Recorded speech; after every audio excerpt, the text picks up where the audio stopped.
আসসালামু আলাইকুম প্রিয় দর্শক, আজকে আবারও নতুন একটা ভিডিও নিয়ে চলে আসলাম আপনাদের মাঝে। আজকের ভিডিওটা আপনাদের অনেক বেশি ভালো লাগবে। শীতকালীন শাকসবজি, শীতকালীন যে খাবারগুলো আমরা বেশি বেশি খেয়ে থাকি, সেটা হোক ঘরোয়া পদ্ধতিতে খাওয়া অথবা বাইরে ফুটপাতে যে ফাস্টফুড খাবার খেয়ে থাকি আমরা, সমস্ত খাবারের ভিডিওগুলো নিয়ে কিন্তু আপনাদের সামনে চলে আসলাম। আর এই সময় শীতকালীন এই সবজিগুলো খেতে অনেক ভালো লাগে। লাল শাক, ডাঁটা শাক, পালং শাক, মূলা শাক, এই শাকগুলা, আর লাউ শাক, কুমড়ো শাক, এগুলো অহরহ পাওয়া যায় আর খেতেও বেশ দারুণ লাগে, যেটা কিনা গরমের সিজনেও খেয়ে তৃপ্তি পাওয়া যায় না। এই সময়টা আসলে শীতকাল হচ্ছে মানে আল্লাহর রহমত আর নেয়ামতে ভরপুর। এই যে দেখতে পাচ্ছেন থানকুনি পাতা, এই থানকুনি পাতা থেকে কিন্তু আমরা বিভিন্ন ধরনের উপকারিতা পেয়ে থাকি। কোষ্ঠকাঠিন্য দূর হয়, শরীরের জ্বালাপোড়া দূর হয়, বিভিন্ন রোগ প্রতিরোধ ক্ষমতা রাখে এই থানকুনি পাতা।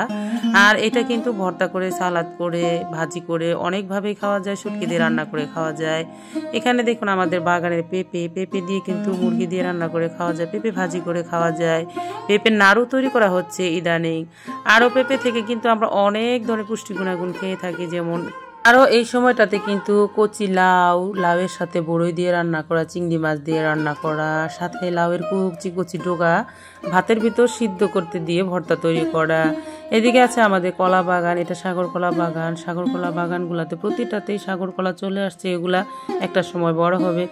আর শীতকালের সময় কিন্তু খেজুর গাছের রস, গাছি ভাই আসা, গাছকে কেটে গাছের বুক থেকে চিড়ে খেজুরের রস তৈরি করা, এগুলো যেন গ্রামের এক অনন্য পরিবেশ। সেই খেজুরের রস বিকেলের সময় পাখিয়ে খাবে, বিকেল ঘুরিয়ে যখন সন্ধ্যা হয়ে যায় বিভিন্ন পশু পাখি রসটা খেতে পারে।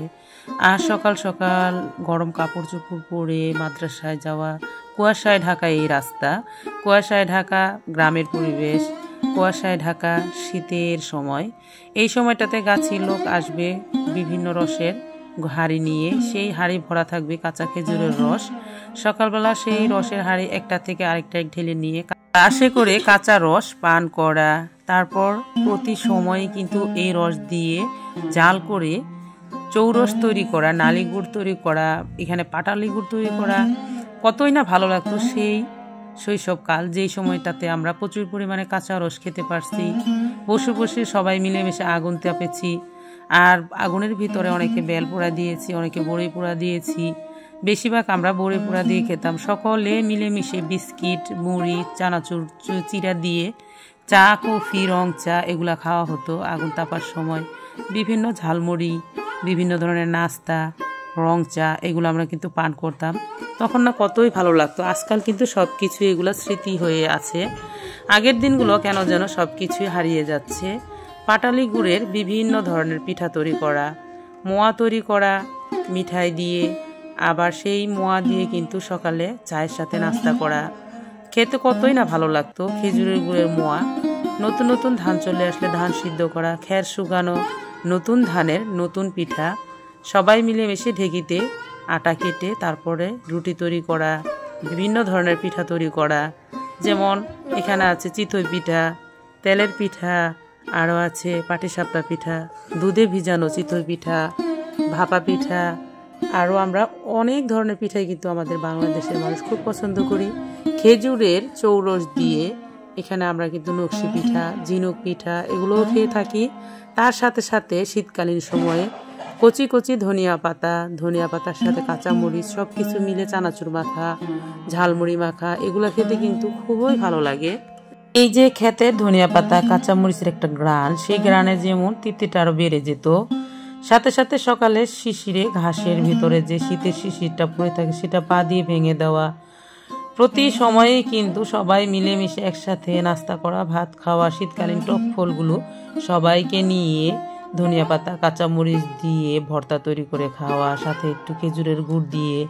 এই সময়টাতে কিন্তু কদবেল, কাঁচা তেঁতুল আর জলপাইয়ের আচার, জলপাইয়ের বিভিন্ন ধরনের খাবার তৈরি হয়, সেগুলো কিন্তু শীতকালীন সময়টাতে খেতে অনেক ভালো লাগে। সবাই মিলেমিশে নিজের গাছের বড়ইর ভর্তা, ছোট ছোট খাল বিল শুকিয়ে একাকার হয়ে ছোট ছোট মাছগুলো ধরে নিয়ে এসে বিভিন্ন ধরনের মাছ রান্না করা, কই মাছ থেকে বাইং মাছ থেকে শুরু করে ট্যাংরা, কচি কচি চিংড়ি, যত মাছ আছে সমস্ত মাছগুলো কিন্তু এই সময়টাতে পাওয়া যায়। পুঁটি মাছ, টাকি মাছ ভর্তা করে খাওয়া, ইলিশ মাছ সরিষা দিয়ে রান্না করা, সকালের নাস্তার সাথে গরম গরম ইলিশ মাছের ভাজা, ইলিশ মাছের ডিম মরিচ দিয়ে গরম ভাতের সাথে খেতে ভালো লাগে। চিংড়ি মাছের ভুনা, আর এই সময়টাতে প্রচুর পরিমাণে ডালের বড়া তৈরি করা হয়, পেঁয়াজও তৈরি করা হয়, সেটাও কিন্তু আমাদের কাছে অনেক ভালো লাগে গরম ভাত দিয়ে খেতে। সবজি বড়া তৈরি করা হয়, আর গরম গরম পেঁয়াজু, ডাউলের বড়া, ডিমের চপ, নুডলস, পাস্তা, এই সব কিছুই যেন শীতকালীন এক আল্লাহ তাআলার অশেষ নিয়ামত। আপনারা যত খাবারই তৈরি করে খান না কেন, সব কিছুই যেন শীতকালীন সময়টাতে মানিয়ে যায়, কোনো কিছুই নষ্ট হয় না। আলু ভর্তার টেস্টটাও যেমন বেড়ে যায়, সকল ভর্তা যেন শীতকালীন সময়টাতে খেতে ভালো লাগে। চিতই পিতর দিয়ে খেতে, খুদের ভাত দিয়ে খেতে, গরম ভাতের সাথে সকালে ভর্তা নাস্তা খেতে, যত রকমের ভর্তাই হোক খেতে খুবই ভালো লাগে। ভেন্ডি ভর্তা, ঢেঁড়স, ভেন্ডি, করলা, আলু, টমেটো, শুটকি, মাছ ভর্তা, ধনিয়া পাতা ভর্তা, মানে ভর্তার কোনো শেষই হবে না বলতে বলতে। বিকেলে যখন একটু সময় পাওয়া যায়, সবাই মিলেমিশে সন্ধ্যার পরে ফাস্টফুডের খাবারগুলো খাওয়া হয় রাস্তাতে। ফুটপাতের খাবারগুলো যেমন আমাদের কাছে অনেক বেশি জনপ্রিয়। ফুচকা, বেলপুরি, চানাচুর মাখা, চিরা মাখা, কাঁচা ছোলা বুট মাখা, এই সব কিছুই যেন আমাদের জীবনের প্রত্যেকটা এক একটা করে অংশ, এক একটা করে স্মৃতি। আর এগুলোর সাথে আমরা যেন ছোটোবেলা থেকে জড়িয়ে আছি। আর খাবারের কথা আর কি বলবো, শীতকালীন সময়টাতে প্রতিটা মানুষই কিন্তু বাইরের খাবারগুলোর টেস্ট নিতে খুব ভালোবাসে। ফুচকা, ঝালমুড়ি, টমেটো, বেলপুরি, এগুলো সব দিয়েই কিন্তু সব কিছু ধরনের নাস্তা তৈরি হয়, আর সেগুলোই কিন্তু আমাদের মনকে আরও বেশি আনন্দ তৈরি করে দেয়, যেগুলো কিনা প্রতিটা মানুষেরই খুব পছন্দ হয়ে থাকে। বিকালের সময় ঘুরতে ঘুরতে এই সময়টাতে কিন্তু শীতকালীন আবহাওয়ার সাথে মিলেমিশে একাকার হয়ে সবাই মিলেমিশে একটু শান্তি নেওয়ার জন্য কিন্তু সন্ধ্যার পর বের হয়। সেখানে কাঁচা ছোলা বুট মাখা থাকে, এই ছোলা বুট মাখাটা কিন্তু আমার অনেক বেশি ফেভারিট খাবার। বিকালে ডিমের চপ, আলুর চপ, বেগুনি, বিভিন্ন চিকেন ফ্রাই, চিকেন বন, চিকেন রাইস, সবজির খিচুড়ি, ডিম খিচুড়ি, এগুলো সবই যেন শীতকালীন এক খাবারের অন্যতম দিক হয়ে থাকে, যেগুলো সবাই খেতে পছন্দ করে। শীতকালীন আলু দিয়ে আলুর চিপস তৈরি করা, বিভিন্ন পাস্তা, নুডলস, সব কিছুই যেন আমাদের জীবনের একটা অংশ। আর এগুলোর সাথে অনেক আগে থেকেই মনে হয় আমরা সবাই মিলেমিশে একাকার হয়ে আছি। সেই শীতকাল আসলে মা যখন গরম গরম খাবারগুলো তৈরি করে আমাদের সামনে দিত, খেতে কতই না ভালো লাগতো। মটরশুঁটি পোলাও, মটরশুঁটির খিচুড়ি, মটরশুঁটি দিয়ে বিভিন্ন ধরনের আইটেমের রান্না করা, বিকেলের নাস্তার সাথে সিঙ্গারা, সমোচা, আরও থাকে পুরি, পুরির সাথে থাকে ঝোল, ডাউল ভুনা, এইসব সব কিছুই যখন মায়ের হাতে রান্না করা শীতকালীন সময় চলে আসে পড়ার টেবিলে বিভিন্ন ধরনের নাস্তা, তখন আমাদের হৃদয়টা যেন এক অনন্যতম আনন্দ ফিল করে। আর শীতকালীন ধনিয়া পাতা ভর্তা, চাপা শুটকি ভর্তা, কালো জিরা ভর্তা, এগুলো যেন মুখে স্বাদ লেগে থাকার মতন স্বাদ অনুভূতি হয়। আর প্রিয় দর্শক, শাকসবজি, যত শাকসবজি শীতকালীন সবজি থাকে সবগুলাই কিন্তু আমাদের জনপ্রিয় হয়ে ওঠে। ফুলকপির কথা তো বলতেই পারি না, কারণ ফুলকপি তো পুরো শীত জুড়ে সবার কাছে অনেক জনপ্রিয় থাকে। বাঁধাকপি, ফুলকপির তরকারি, ফুলকপির বাসি তরকারি, মূলার তরকারি, এগুলোর যেন আমাদের হৃদয়ের সাথে মিশে আছে শীতকালীন এই সবজিগুলোর সাথে। আর শীতকালীন পালং শাকের সাথে কিন্তু চিংড়ি মাছের সাথে অনেক সুন্দর মানিয়ে যায় খাবার। আর এই খাবারগুলাই যেন আমাদেরকে শীতকালীনের আরও মজা নেওয়ার এক ধাপ আগিয়ে নেয়। আর টক ফলগুলো সবাই মিলেমিশে একাকার হয়ে যদি খেতে পারি তাহলে তো আর কথাই নেই।